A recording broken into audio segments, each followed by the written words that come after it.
दोस्तों central government की तरफ से 3 रेल लाइन है जिसमें से 2 बिल्कुल नई होगी एंड 15 नए रेलवे स्टेशन को मंजूरी दे दिया गया है। और ये बड़ा फैसला लेने के साथ ही केंद्रीय रेल मंत्री श्री अश्विनी वैष्णव जी ये जो तीनों रेल लाइनें हैं जिसमें से 2 बिल्कुल नई रेल लाइनें हैं एंड ये जो 15 नए रेलवे स्टेशन है ये कहाँ बनने वाले हैं, कहाँ बिछने वाले हैं, इन सभी का जो डिटेल है उसको जारी कर दिया है, प्रेस कॉन्फ्रेंस कर दिया है। साथ ही इनका काम कब तक पूरा होगा, डेडलाइन कब तक तय किया गया है, ये भी सारी चीजें क्लियर कर दिया है। एंड ये जो 3 रेल लाइनें बिछेंगी इसमें से 2 बिल्कुल नई है, इसके बिछने से किस किस राज्य में रेल कनेक्टिविटी बेहतर होने जा रही है, सभी चीजें केंद्रीय रेल मंत्री श्री अश्विनी वैष्णव जी ने बता दिया है। और आज की इस वीडियो में हम पूरा डिटेल में जानेंगे कि ये जो 3 रेल लाइनें हैं जिसमें से 2 बिल्कुल नई रेल लाइन होगी ये कहाँ बिछने वाली है, जो भी डिटेल मिले हैं रेलवे की तरफ से वो मैं आपके साथ शेयर करूंगा इस वीडियो में। साथ ही जो 15 नए रेलवे स्टेशन बनेंगे इनके बारे में भी हम कंप्लीट डिटेल में जानने वाले हैं, इसलिए वीडियो को ध्यान से देखते रहिए, काफी इंपॉर्टेंट वीडियो होगा। और अभी से इस वीडियो को लाइक करके चैनल को सब्सक्राइब कर लीजिए। बाकी दोस्तों आइए शुरू करते हैं आज के इस डिटेल वीडियो को। तो दोस्तों आजकल लगातार सेंट्रल गवर्नमेंट की तरफ से जो नई रेल लाइन परियोजनाएं हैं उनको मंजूरी दी जा रही है और यहाँ पर मंजूरी देने के साथ ही इन पर जो निर्माण काम है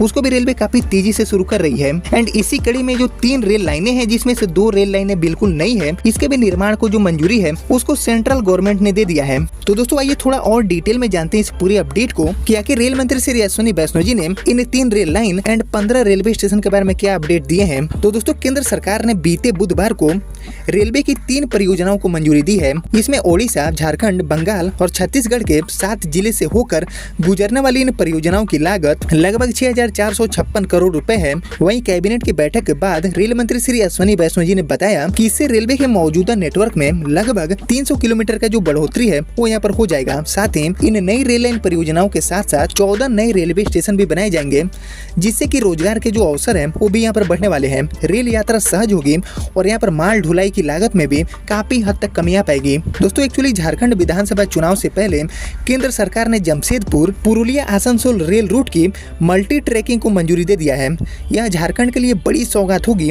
121 किलोमीटर लंबी रेल लाइन पर 2,179 करोड़ रुपए की जो लागत है वो यहाँ पर खर्च होने वाली है। इसके अलावा 2 और रेल लाइन बरगढ़ से नवापाड़ा तक लगभग 138 किलोमीटर लंबी जिसका लागत होगा 2,926 करोड़। वहीं तीसरी लाइन सरडेगा से भालूमुदा तक जिसका लंबाई होगा लगभग 37 किलोमीटर और इसे 1,360 करोड़ रुपए की लागत से भारतीय रेलवे डबल यानी कि मल्टी ट्रैकिंग करने वाली है। दोस्तों अगर बात करें नई रेल लाइनों की तो यहाँ पर नई रेल लाइनें कृषि उत्पादों, उर्वरकों, कोयला, लौह अयस्क, इस्पात, सीमेंट और चूना पत्थर आदि वस्तुओं के परिवहन को काफी हद तक आसान बनाएगी।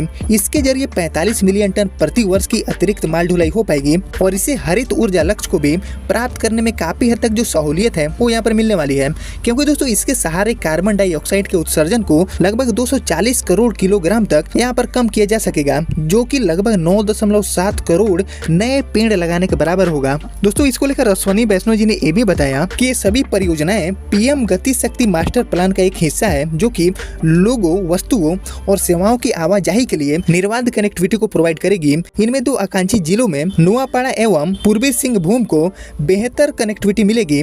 इससे 1300 गाँवों के लगभग 11 लाख लोगों की आवाजाही सहज हो पाएगी, काफी आसान हो पाएगी। और यहाँ पर मल्टी ट्रैकिंग योजना से 19 लाख लोगों को सीधा जो कनेक्टिविटी है वो यहाँ पर रेलवे के माध्यम से मिलेगा और उनकी जो यात्रा है वो काफी हद तक आसान हो पाएगी। वहीं दोस्तों नई रेल लाइन बिछाने से उन क्षेत्रों को संपर्क में लाया जा सकेगा जो कि अभी तक इससे बिल्कुल दूर है, वंचित है। दूर दराज क्षेत्रों को परस्पर जोड़कर आवागमन दक्षता और मौजूदा जो रेल लाइनें हैं उनके क्षमता बढ़ाने के साथ ही जो आपूर्ति का साइकिल है वो भी काफी हद तक जो व्यवस्थित है वो किया जा सकेगा, जिससे कि आर्थिक विकास में तेजी आएगी। और यहाँ पर मल्टी ट्रैकिंग योजना से रेल परिचालन आसान हो पाएगा और यहाँ पर जो बिजी सेक्शंस हैं उन पर जरूरी बुनियादी ढांचे का विकास यहाँ पर हो पाएगा और साथ ही जो भीड़ है उसको भी कंट्रोल किया जा सकेगा। यानी कि दोस्तों ये जो तीनों रेल लाइनें हैं जिसमें से 2 रेल लाइनें बिल्कुल नई है, इनको सेंट्रल गवर्नमेंट ने मंजूरी दे दिया है, जिनका टोटल लागत होगा लगभग 6,456 करोड़ रुपए। और इसी लागत के साथ ही जो तीनों रेल लाइनें हैं इनको 2028 और 29 तक पूरा करने का जो टारगेट है, जो डेडलाइन है वो भी रेलवे ने सेट कर लिया है। और यहाँ पर 2 नई रेल लाइन बिछने से जहाँ पर लाखों रेल यात्री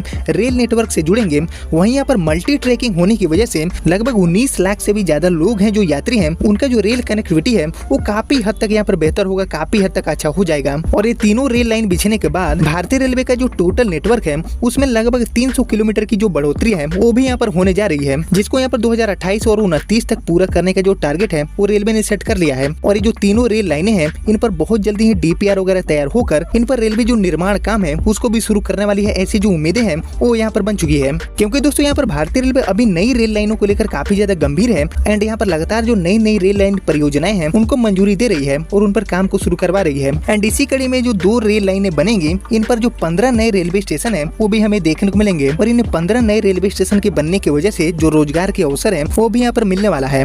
बाकी दोस्तों रेलवे का ये जो बड़ा फैसला है इसके बारे में आप सभी क्या सोचते हैं मुझे कमेंट में बताइए। एंड आप लोग मुझे कमेंट करके ये भी बताइए कि देश में और कौन कौन सी रेल लाइनें हैं जो कि काफी लंबे समय से पेंडिंग है और उस पर काम रेलवे नहीं कर रही है, लेकिन उस पर काम करना काफी ज्यादा सख्त जरूरी है। इसके ऊपर आपका जो थॉट है, आपका जो ओपिनियन है वो मैं जरूर जानना चाहूंगा कॉमेंट सेक्शन में। बाकी आगे भी नई रेल लाइनों से रिलेटेड जो भी नए अपडेट मिलते हैं तो मैं आपको फिर से अपडेट करता रहूंगा। उसके लिए आप चैनल से जुड़ जाइए, चैनल को सब्सक्राइब कर लीजिए एंड साथ ही आपने यहाँ तक इस वीडियो को देख लिया है तो प्लीज इस वीडियो को लाइक करना भी बिल्कुल भी मत भूलिएगा। और मैं मिलता हूँ किसी और नए वीडियो में, तब तक के लिए जय हिंद जय भारत।